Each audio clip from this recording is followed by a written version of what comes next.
Amalungu ebandla lamaRoma akhatholika eMontana angene emgwaqeni elwa nokuhlukunyezwa kwabesifazane nezingane.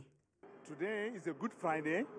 It is the day that Jesus dies, and it is important that our nation, our churches, our Christians, our believers believe in the blood of Jesus redeeming the world. And so it is important that we also address the social issues, the social illness that we have. Le mashi iqhakambise ukukhathazeka ngokwenyuka kwamacala okunukubeza abathi enzeka kwamanye amabandla.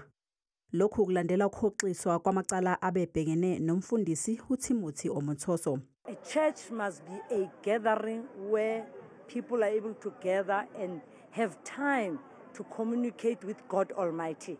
It must not be a place whereby young boys are actually abused by other senior people in the church.